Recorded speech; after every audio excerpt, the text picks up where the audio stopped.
అర్థమైందా? లక్షల కోట్ల అప్పుల భారం తీరుస్తున్న ప్రజా ప్రభుత్వం ఈ 400 ఎకరాల అభివృద్ధితో వచ్చే వేల కోట్ల ఆదాయంతో రాష్ట్రాన్ని అభివృద్ధి చేయాలనే ఆలోచనతో ముందుకెళ్తోంది. ఈ భూమిని అభివృద్ధి చేసి కంపెనీలకు అప్పగిస్తే ఆ భూముల్లో భారీగా మల్టీనేషనల్ కంపెనీలు పెట్టుబడులు పెట్టనున్నాయి. దాంతో తెలంగాణ యువతకు భారీగా ఉద్యోగ అవకాశాలతో పాటు కంపెనీలు కట్టే ట్యాక్సులతో రావాలి, తెలంగాణ ప్రజలకు రావాలి. కానీ most of those companies are not hiring Telangana people. అది కరెక్ట్ కాదు. అట్లీస్ట్ 50% అన్న తెలంగాణ ప్రజలను హైర్ చేసుకోండి, మిగిలిన 50% మీ ఇష్టం. తెలంగాణ అభివృద్ధికి ఉపయోగపడనుంది. నాడు hitech city, knowledge city, financial డిస్ట్రిక్ట్లను ఏర్పాటు చేసి హైదరాబాద్ కు భారీగా పెట్టుబడులు వచ్చేలా చేసిన కాంగ్రెస్ ప్రభుత్వం నేడు ఈ 400 ఎకరాలను అభివృద్ధి చేసి హైదరాబాద్ ను పెట్టుబడులకు గమ్యస్థానంగా మార్చేలా కృషి చేస్తోంది. ప్రజా ప్రభుత్వం తెలంగాణను అభివృద్ధి చేయడాన్ని సహించలేని బీఆర్ఎస్ పార్టీ ఈ 400 ఎకరాల విషయంలోనూ కుట్రలకు మిత్రులారా, ఇప్పుడు ఇంత ముందు పెట్టినారు వీళ్ళ బొమ్మ. ఇదే బ్యాచ్ ఉంటది, ఏడికి పోయినా ఇల్లే ఉంటారు చూడు. వీళ్ళు బీఆర్ఎస్ పెయిడ్ బ్యాచ్. బీఆర్ఎస్ దగ్గర పైసలు తీసుకుంటారు, ఏడవైనా ఇల్లే ఉంటారు. గ్రూప్ 1 పరీక్షలు అయినా ఇంకో దగ్గరైనా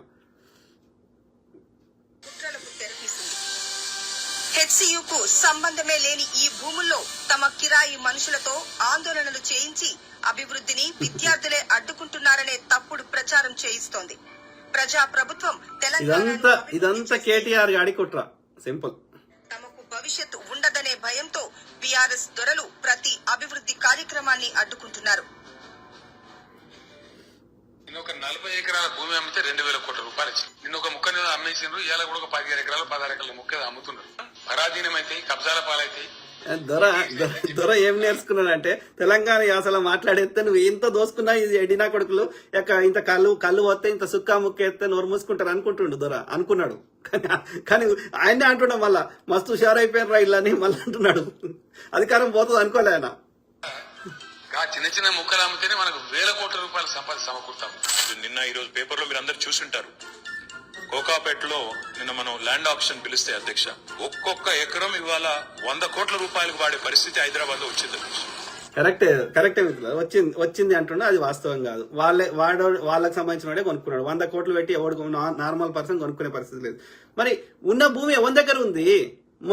పేదోళ్ళు సామాన్యుల దగ్గర ఉన్నదంతా నువ్వు తీసుకోవాలి. 32 కాలంలో తీసి 3 కాలంలో పెట్టినావు కదా. భూమి అంతా మీ దగ్గరనే ఉంచుకున్నారు కాబట్టి వాళ్ళ రేటు పెంచుకుంటే మీకే వస్తాయి. ప్రజలకేమొస్తుంది? ప్రజల దగ్గర భూమి ఎక్కడిది? దొంగ నా కొడుకు.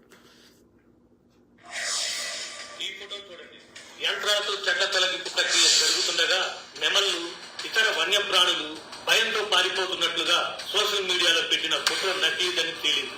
ఆ ఫోటో 99% ఏఐతో తయారు చేసిందని సైబర్ క్రైమ్ వర్గాలు వెల్లడించాయి. ఇది చూడండి, టీఆర్ఎస్ నేత క్రిశాంత్ జింక ఫోటోను పోస్టు చేసి అది కంచె గచ్చిబౌలి భూముల్లో యంత్రాలకు బలైపోతున్నట్టు పేర్కొన్నారు. ఆ ఫోటో కూడా నకిలీదని సైబర్ క్రైమ్ అధికారుల విచారణలో తేలింది. అందులో జింక కాళ్లు కట్టేసి ఉన్నాయని, అది ఎక్కడో వేటాడిన జింక అని పేర్కొన్నారు. దానికి కంచె గచ్చిబౌలి భూములకు ఎలాంటి సంబంధం లేదు. అంటే చూడండి, పెయిడ్ చిల్లర బ్యాచ్ తోటి గొడవలు చేపిస్తున్నారు. అది కాకుండా ఇది సోషల్ మీడియాలో ఇట్లా ఫేకులు ప్రచారం చేస్తున్నారు, ఎడిటింగ్ చేసి. ఎంత దూరం అంటే ఎంత దిగజారిపోయినారు వీళ్ళు. బీజేపీ దిగజారిపోయిందంటే బీజేపీని మించి దిగజారిపోతుంది బీఆర్ఎస్.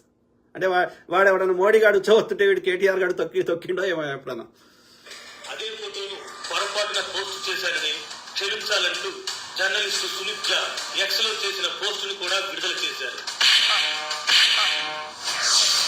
ఇది చూడండి, ఓ Instagram user save HCU biodiversity అంటూ వీడియోను పోస్ట్ చేశారు.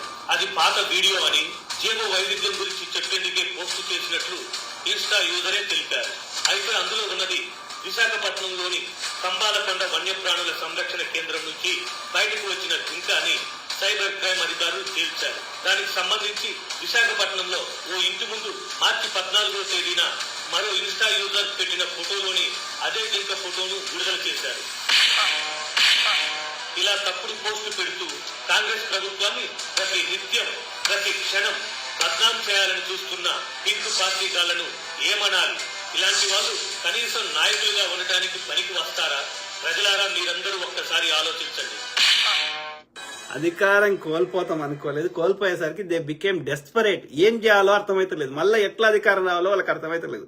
కాబట్టి బరిదెగించి ఫేక్ ప్రచారాలకి ఫేక్ ఉద్యమాలకి తెగబడ్డారు. దోసుకున్న సొమ్ము ఉంది కదా ప్రజల ఈ 10 ఏళ్లలో, ఆ దోసుకున్న సొమ్ముని ఎందుకంటే వాళ్ళు కష్టపడితే వచ్చింది కాదు కాబట్టి, ప్రజల సొమ్మే కాబట్టి, దోసుకున్నది కాబట్టి, ఫ్రీగా అపనంగా వచ్చింది కాబట్టి అపనంగా ఖర్చు పెట్టి కృత్రిమ ఉద్యమాలు, చిల్లర బ్యాచ్ తోటి ఇక కృత్రిమ ఫేక్ ప్రచారాలు చేస్తున్నారు. అంటే దే బికేమ్ డెస్పరేట్. ఎందుకు అధికారం కావాలి వాళ్ళకి? ఫస్ట్ అధికారం ఎందుకు కావాలంటే దోసుకోవడానికి కావాలి. ఇప్పుడు ఎందుకు కావాలి మళ్ళీ అధికారం?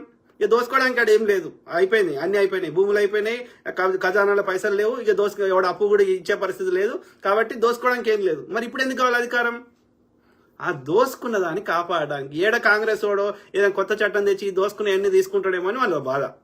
కాబట్టి దోసుకున్న వాటిని కాపాడుకోవాలంటే వాళ్ళకి అధికారం కావాలి. అందుకని they became desperate to spread the fakes. అర్థమైందా మిత్రులారా?